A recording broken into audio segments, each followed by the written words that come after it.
Hello everyone. सो business economics CA foundation के लिए आपके सामने एक छोटा सा प्यारा सा चार्ट दिख रहा होगा, जिसको पहले नज़र में आप समझ नहीं पाओगे, थोड़ा टाइम लेके समझना पड़ेगा। ठीक है, ये चार्ट है जीडीपी साइकिल का। जीडीपी साइकिल का चार्ट है। यहाँ पे हमने कुछ 2 3 4 चैप्टर के लॉजिक इंटीग्रेट करने की कोशिश की है। बेसिकली चैप्टर 5 बिजनेस साइकिल्स यहाँ पे पोर्ट्रे किया गया है इस पर्टिकुलर साइकिल के थ्रू, और उसमें के कुछ एमसीक्यूज हमने कवर किया है इसी पर्टिकुलर साइकिल में।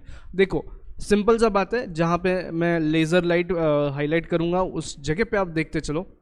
अब देखो यहाँ पे we will be starting with aggregate demand. Actually aggregate demand is the key factor for business cycle, ऐसा बोला गया है। अगर एग्रीगेट डिमांड ऊपर जा रहा है तो आपको इन्वेस्टमेंट्स बढ़ाने की ज़रूरत है, कैपिटल एक्सपेंडिचर बढ़ाने की ज़रूरत है। तो आपके हो जाएंगे इन्वेस्टमेंट्स। तो यहाँ पे ना इनोवेशन आएगा, मतलब नया टेक्नोलॉजी आएगा तो इनोवेशन आएगा, जो स्कम पीटर ने बोला है। उसकी वजह से आपका प्रोडक्शन बढ़ जाएगा, उसकी वजह से जीडीपी बढ़ जाएगा, और ये चीज़ अपन वैल्यू एडेड मेथड से कैलकुलेट करते हैं। डन। तो वैल्यू एडेड मेथड ये पॉइंट आ जाता है 6.1 का, और जीडीपी वाला पार्ट जो है ये 3.1 में एक बोला है कि जीडीपी ज़्यादा हुआ तो कंट्री रीच होता है। वो टारगेट लेके अपन काम कर रहे हैं। ठीक है, वो टारगेट लेके अपन काम करेंगे। 6.1 7.1 में यही बोला है, जीडीपी ऊपर ले जाने का है या मार्केट इक्विलिब्रियम में रखने का है।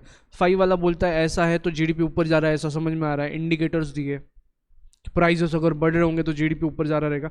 तो चैप्टर 5 6 7 8 4 चैप्टर के लॉजिक यहाँ पे मैं आपको बता रहा हूँ।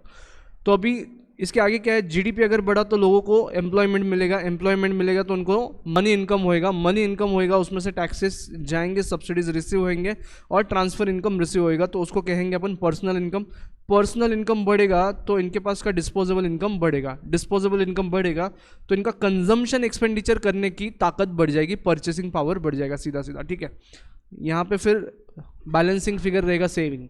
जितना उनका डिस्पोजेबल इनकम हुआ है वो दो जगह डिस्ट्रीब्यूट हो जाएगा, एक रहेगा कंजम्पशन एक्सपेंडिचर, एक रहेगा सेविंग्स। सेविंग्स को भी इन्वेस्ट करने वाले हैं वो आगे चल के। ठीक है, ये हो जाएगा इन्वेस्टमेंट। अब ये कंजम्पशन एक्सपेंडिचर प्लस ये इन्वेस्टमेंट्स दोनों मिला के बन जाते हैं aggregate demand, and the things will keep on happening, circular way में चलता रहेगा। ठीक है, अब बेसिकली देखो, इसमें दो चीज़ें आपको समझना है, क्या हो रहा है मार्केट में। इंडिकेटर्स आपको पढ़ने को दिए चैप्टर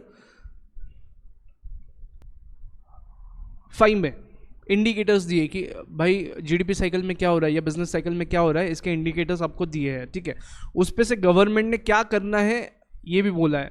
आप अगर चैप्टर 5 ढंग से पढ़ा है ना तो इंटरनल रीजंस में बोला है government policies, macro economic policies.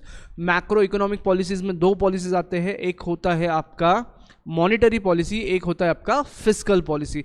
तो मॉनिटरी पॉलिसी आप देखोगे 7.4 में, फिस्कल पॉलिसी देखोगे 7.4 में, एंड मॉनिटरी पॉलिसी देखोगे 8.3 में। इनमें अगर गवर्नमेंट चेंजेस कर देता है ना तो जीडीपी साइकिल में चेंज आएगा। फॉर दैट एग्जाम्पल, आपने जीडीपी कैलकुलेट करते समय एक्सपेंडिचर मेथड से कैलकुलेट किया है, जहां पे फॉर्मूला आपका रहा है, क्या फॉर्मूला रहा है भाई, ये वाला दिख रहा है यहाँ पे। फॉर्मूला ये था आपका C+I+G। बेटा जी बोले तो एक्सपेंडिचर ऑफ गवर्नमेंट, अगर वो बढ़ गया, और गवर्नमेंट एक्सपेंडिचर आता है फिस्कल पॉलिसी में, तो फिस्कल पॉलिसी में गवर्नमेंट एक्सपेंडिचर बढ़ा दो या टैक्स रेवेन्यू कम कर दो या फिर दोनों साथ में करो, जीडीपी साइकिल ऊपर जाएगा। इसको बोलेंगे अपन एक्सपांशनरी फिस्कल पॉलिसीज। मतलब जिस फिस्कल पॉलिसी की वजह से जीडीपी साइकिल में एक्सपांशन आएगा उसको बोलेंगे आप एक्सपांशनरी फिस्कल पॉलिसीज। समझा?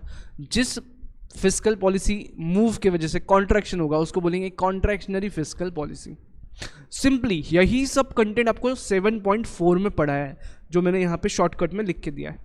बस every damn thing is being elaborated. ऊपर के दो देखो, ये वाला और ये वाला ही आपको बोला है वहाँ पे 7.4 में, लंबा चौड़ा टेक्स्ट दिया है, बस लॉजिक ये है। उसके बाद में मनी सप्लाई 8.3, अगर मनी सप्लाई बढ़ रहा है तो एक्सपांशन करवाने के चांसेस है। गवर्नमेंट देखो, 3 जगह आपने ये पढ़ा होगा। पहला चैप्टर 2.1 में आपने डिमांड है ना कंज्यूमर क्रेडिट पे डिपेंड करती है, ऐसा पढ़ा है क्या? कंज्यूमर क्रेडिट फैसिलिटीज़ मतलब लोन के फैसिलिटीज़ कितने अवेलेबल है इसके ऊपर डिपेंड करता है डिमांड कितना होगा, वहाँ पे एक चीज़। तो लोन्स अगर अवेलेबल होंगे, मनी सप्लाई अगर अवेलेबल होगा, क्रेडिट मनी अगर अवेलेबल होगा तो एक्सपांशन होगा। सेम चीज़ को यहाँ पे बोलने की कोशिश करी है इन्होंने। तो मनी सप्लाई को ट्विक कर दो, अगेन जीडीपी साइकिल ऊपर जाएगा। डन।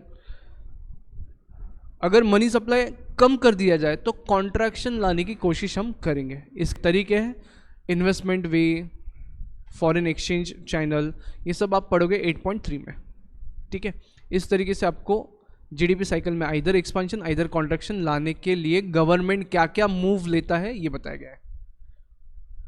चैप्टर 5 में one of the reasons is government policies, and chapter 7 में उसका एलिब्रेशन, चैप्टर 8 में उसका एलिब्रेशन, और चैप्टर 6 में कैसे वो होता है रिफ्लेक्ट जीडीपी में, इसका कैलकुलेशन। डन। इस तरीके से आपको लॉजिक ध्यान में रखना है। तीनों चारों चैप्टर अगर इस लिंक में पढ़ोगे तो रिड्यूस हो जाएंगे आपके एफर्ट्स। नहीं समझा तो वापस बता देना। All right, thank you.